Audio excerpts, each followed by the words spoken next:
we didn't risk our lives to come over here for you to do this, Mhm. Like, you should be a doctor, you should be a pharmacist, a Mm. dentist.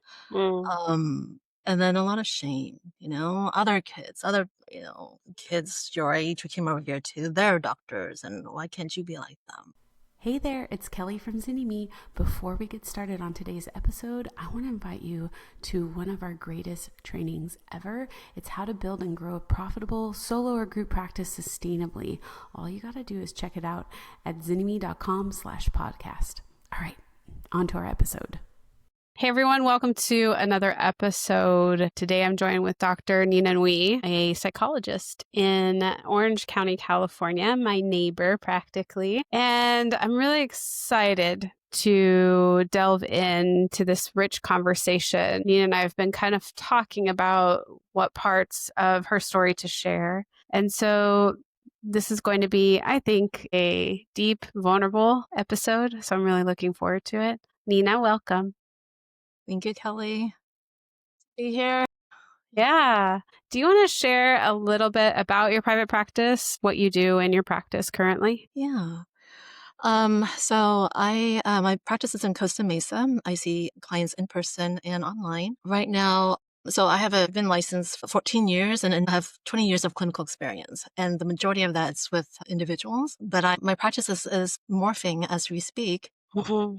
because of the neurodivergence revelation, I'll put it that Mm-hmm. way, for me. And then that's affecting my practice. And then also I'm learning, expanding my practice to work with couples also. Nice. Yeah. Well, we're going to delve into the neurodivergent aspect in a moment, but I always love to understand why private practice for you. Why did you go the private practice route? Yeah. I think when I was little and I knew I wanted to be doing therapy when I was about 11 years old. Wow. So yeah, very young. And I probably read it in a book somewhere. So Mm-hmm. it was a private practice, model. So that was all I knew. So that was my vision back then. Mm-hmm. And, so that was just, I didn't know that I could do anything else. I didn't know that, psychologists can do many things. I Mm-hmm. didn't know that, and my heart was really into therapy. Mm-hmm. And I definitely didn't do it for the money. I didn't know that we could make money in private practice. But I think as I, was going through grad school and finishing up, I wanted to, um, I think the private practice appealing to me because of the freedom aspect of it. Mm-hmm. I'm my own boss and I can do whatever I want Mm-hmm. with my degree. So I Mm-hmm. think that solidified it for me. Right. Mm. I think I don't know if all of us are really great at being employees either, you know?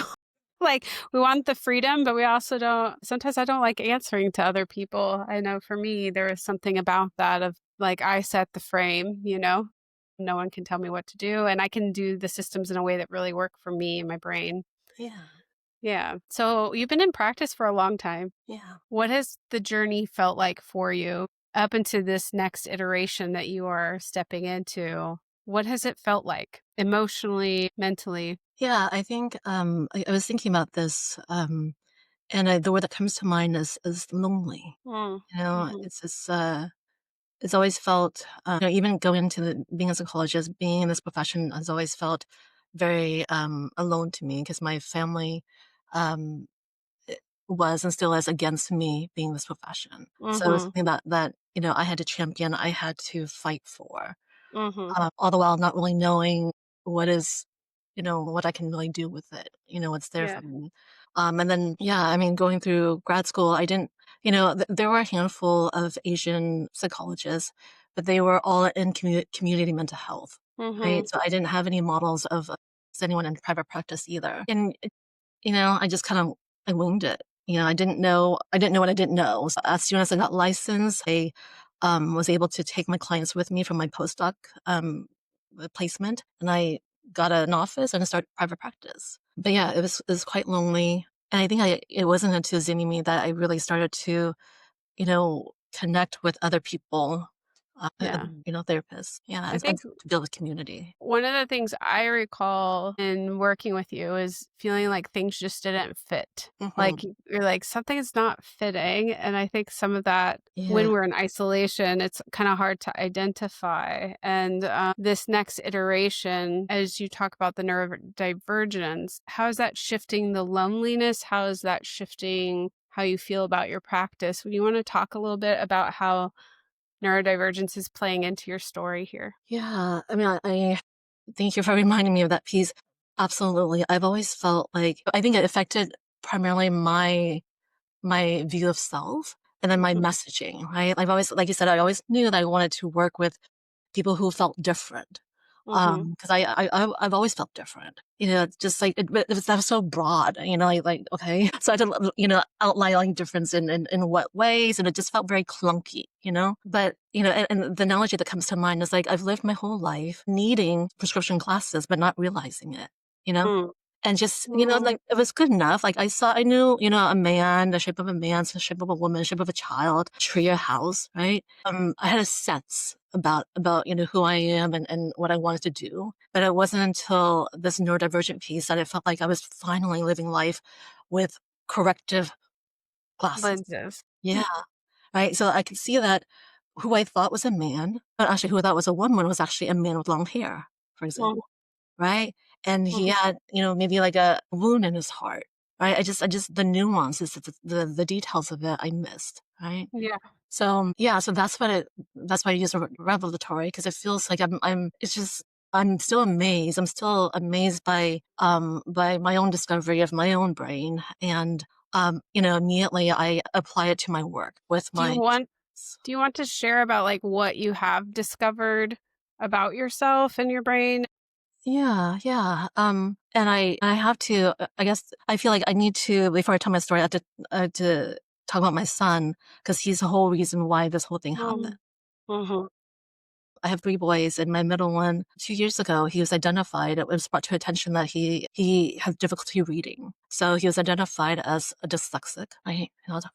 Just couldn't read. And then after that, he was identified as having ADHD. mhm, And then a few months ago, thanks to universal screening, so he's a plug for universal screening for the school district. mhm, He was identified as highly gifted. He scored in a 99 percentile for mhm, giftedness. So, prior to him, prior to all this identification, I didn't know any of it. Right. And I have some shame around that because I'm a psychologist after all. Like, how do I not know? Right? But my thing is, I don't work with kids. So I just didn't grow up with this. In Asian culture, there's no such thing as neurodivergence. So I had to read really fast, read tons of books, lots of articles about what my son has and what does this mean and how I can help support him. And in my reading, I learned that all of these things are highly hereditary. mhm. So then like, okay, so then where did he get it from? Right. So it's just like a natural progression. And then, right. So that led to me realizing that I have ADHD and, very likely I'm gifted also. And one of the things excuse me, prior to us talking here, we were kind of prepping for the podcast, just getting a feel for things, and I was sharing with you my own kind of story of discovering my neurodivergence and how it once you understand yourself with this new lens, how it Mhm. can rewrite the narrative of the past. Yeah. So as you come online to I'm neurodivergent, I'm gifted, I have ADHD or ADD, what Mhm. does that do to the lens of seeing the past of your practice as lonely?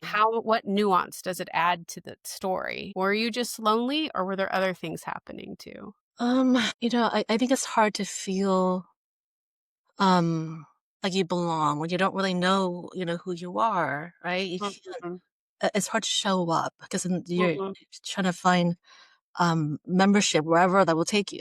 So I feel like mhm, I'm more, yeah, I mean, I have such self-awareness now and so much more confidence. And mhm, there's tremendous healing, mhm, self-acceptance. mhm. Mm, that feels so good.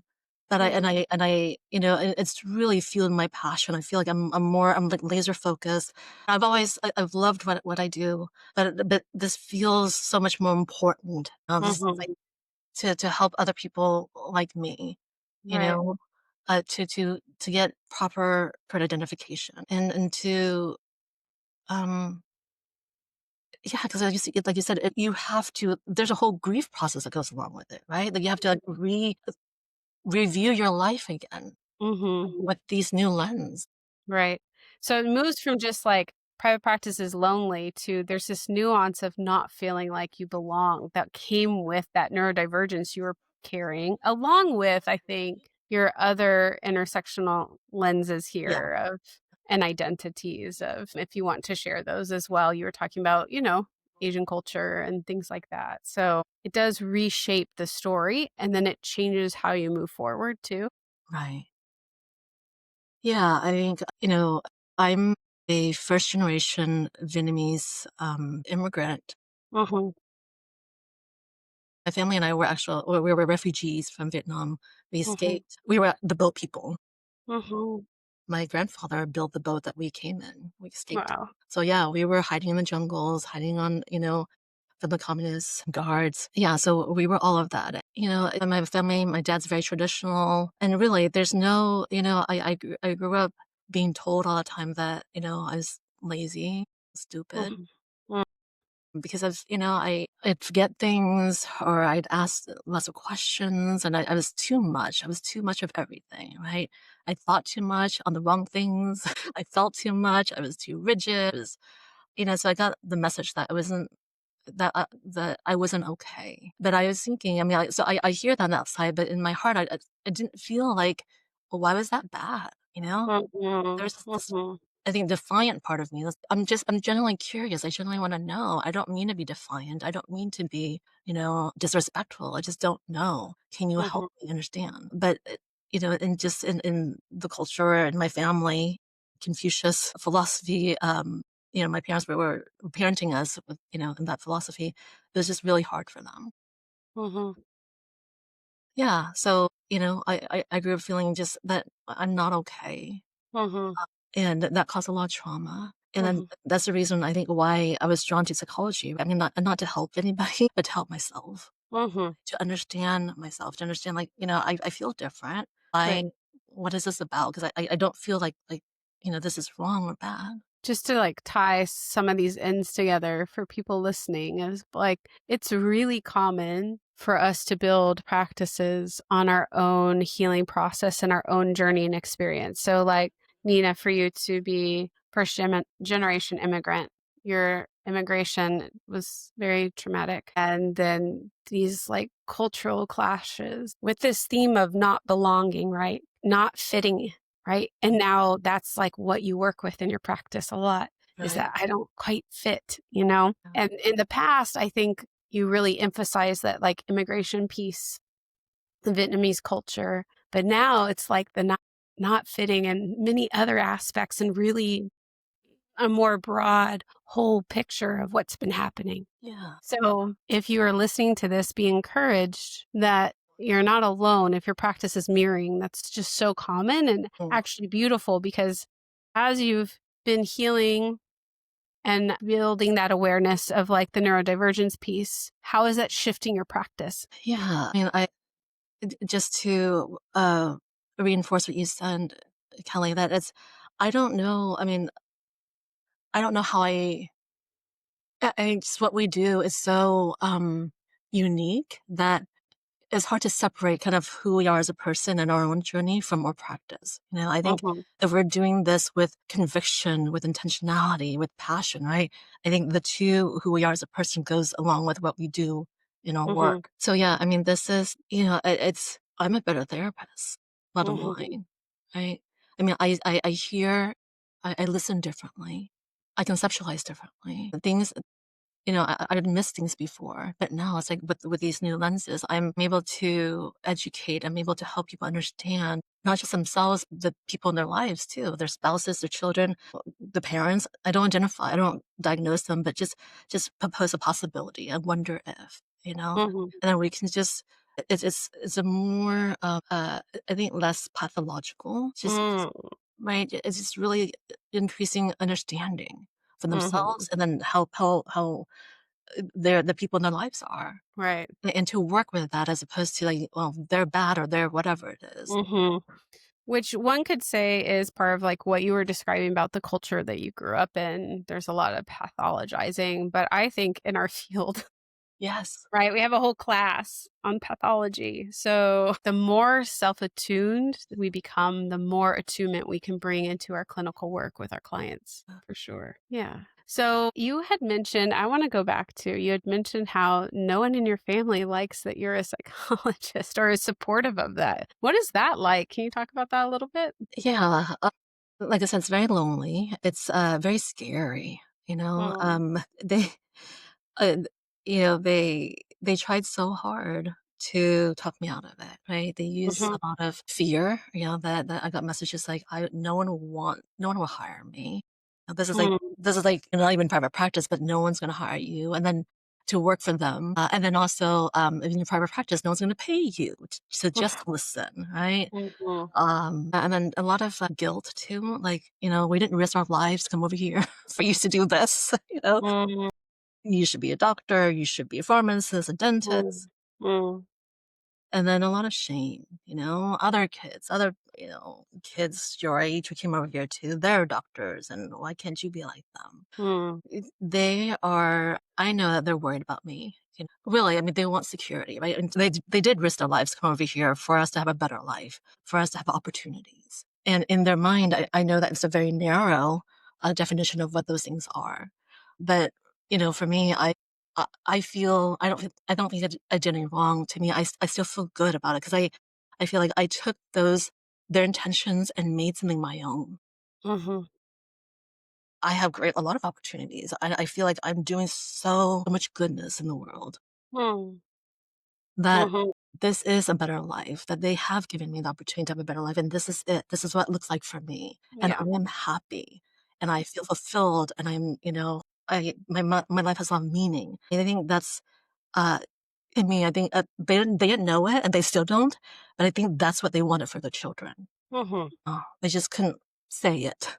They say it Right. in the forms of be a doctor, be a doctor, be a doctor. I can only imagine what that's like to hold all of that, but also I think it's a beautiful lesson to those listening of how important it is that we hold our own value and Mhm. our whole hold our own understanding of what we are creating. We're not creating someone else's version Mm, of what they want for us, but for what we want for us. And that comes down even to the practice level, like the way we practice, who we see, how we see, what we charge, all of that. If we ever feel knocked off by what other people believe or project onto us, it's usually a good sign that we aren't owning our truth mm, and really stepping into knowing. Because when you talk, Nina, I've known you for years. And so the way you talk about your practice now is this really grounded, like, no, I know what I'm doing is important, own it. Like I can feel that, not in a arrogant way, but just in a very clear and conscious way.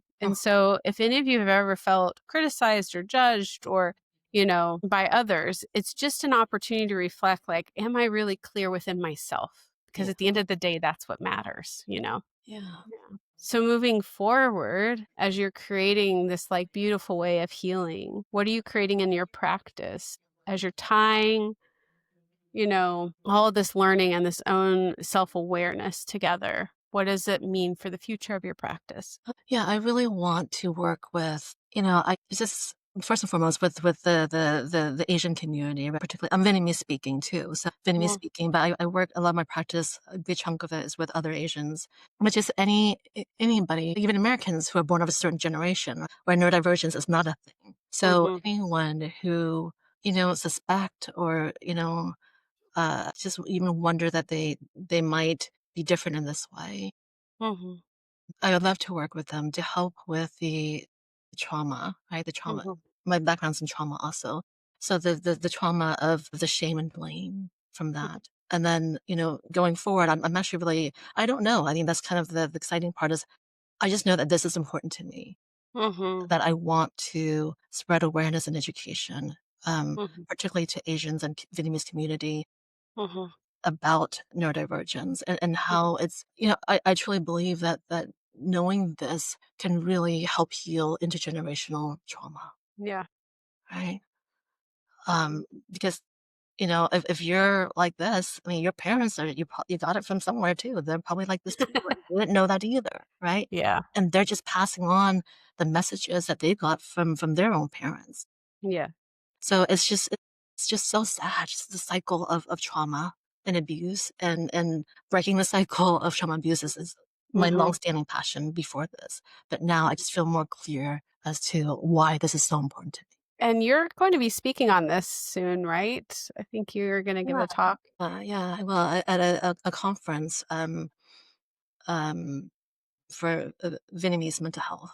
I think that that is something else that I've watched evolve within you is you finding your way to be seen, right? Like it's not Oh, necessarily the way everybody else does it. yeah. And I think a lot of it is honoring these parts of you that you're becoming more aware of.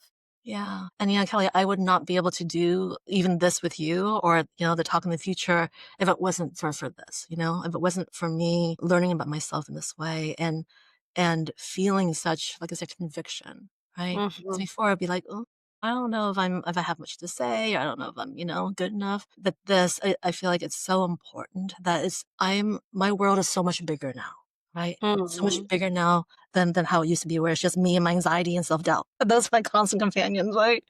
But now there's mission, there's purpose, there's Mhm. passion, there's just like, so and supportive people, wonderful people that I've learned that, yeah, community. I feel so grateful. Never in my entire life have I feel more supported than I do right now. I love that.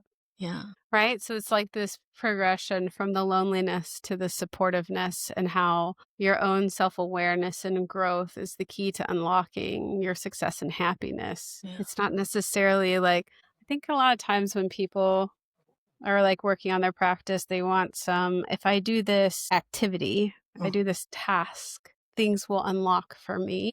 Sometimes that's true, but more often than not, it's unlocking the inside. And I'm really proud of you for being brave and doing that and taking the time because not every parent would have reflected and thought, hmm, did this come from me? Can I relate? Like, not every parent would have done that. And it takes courage to do that kind of internal reflection and self-acceptance. At least for me, it has taken a lot of courage to be like, "Oh, yeah, this is what's really happening." So I think that that's just a beautiful like when we do these podcasts and we talk about success, I think this is like the true heart deep work that actually brings success to the business, but also just more ease and joy. mm, And if anyone's listening and you can't hear Nina's enthusiasm for this work, you need to turn up the volume because I feel it yeah. from you just talking to you, and I think it's beautiful. So thank you for sharing that with us. You're welcome, Kelly. That's actually the part where you said of, looking at myself. To me, that was the easy part because I've always, right? I mean, to me, I've always been curious about myself, about my Mhm. brain and knowing more about who I am and how and why I came to be. So that part was the easy part. It's the self-acceptance part that was challenging. Mhm. It's like, but am I really, but I was told this, but this is kind of what I know of myself, this Right. I've heard my whole life, right? Yeah. And, like, really having to reconcile, to really, like, yeah, do the work of, okay, so it rewriting, right? Rewriting what I thought I knew about myself. Right. Am I lazy or am I twice gifted in a system that oppresses me? Hmm. You know? Like, there's a big difference there. Yeah, I've always, I think my dad thinks I was stupid because I'm I have slow processing speed. Mhm. And working memory deficits. So I can see why he would think I was stupid, because I was slow. You're slow to understand that. God, it's so, I had to realize that no, I can be those things and still be Oh, yeah. intelligent. Actually, the slowness allows for some depth, you know what I mean? Right. Fast isn't necessarily Right. better. It has its downsides too. So, yeah. Yeah, like I hear your genuine compassion and understanding Yeah. as to why those things happen, and also how you're bringing that to your clients and Yes. helping them, towards Yeah, yeah. accept. No, I think Yeah. that's so important, with the community that I work with, right? Because it's I don't ever I work with a lot of second generation people, and I don't ever want to villainize and demonize their parents, right? Yeah. Especially with intergeneration trauma. It's so Mhm. easy to do that. But so now I can really speak to that, that I don't, that this could possibly be why that they Mhm. were like this, and they never really got it either. So I Mhm. just feel more, like you said, more grounded. Mhm. So for people that are listening that are building their practices, they're struggling, what kind of advice or encouragement do you want to give to people in private practice who might connect with your story? Um, yeah, I mean, this is, I know it sounds so cheesy, but just, uh, we are the tool of our trade. So really invest in yourself, really do the hard work of looking at yourself. Like I just, even before all of this, right? I'm a strong believer in our own therapy, our own Mhm. um journey of discovery. Mhm. So, like, like, do that. Don't be afraid of that. I love that. Yeah, and just I think just really, accept who you are, accept what you know about yourself. That you Mhm. don't have to be anybody else. That, really identify who you are. It's okay to like something, even if it's, it's not very popular, or it's just look at yourself without censoring and editing. Love that. Yeah. Thank you, Nina, for being here and for sharing your story. And I feel grateful to know you and to be allowed to watch your journey and to see you build this practice that you love with clients that you love, doing work that you love, and loving yourself more through it. So, Yes. yeah, I applaud you for that. Thank All you. right. Thank you all for joining us. And please share this. These are important stories, and maybe you can relate. If so, make a comment, tag us on social media. We'd love to hear from you, and we'll see you next time. I hope you loved today's episode. If you're a therapist who's tired of those long hours, low pay, and constantly battling burnout, don't forget our free video training designed just for you on how to build and grow a sustainable, profitable solo or group practice. Head over to zynnyme.com/podcast to check it out today. Until next time.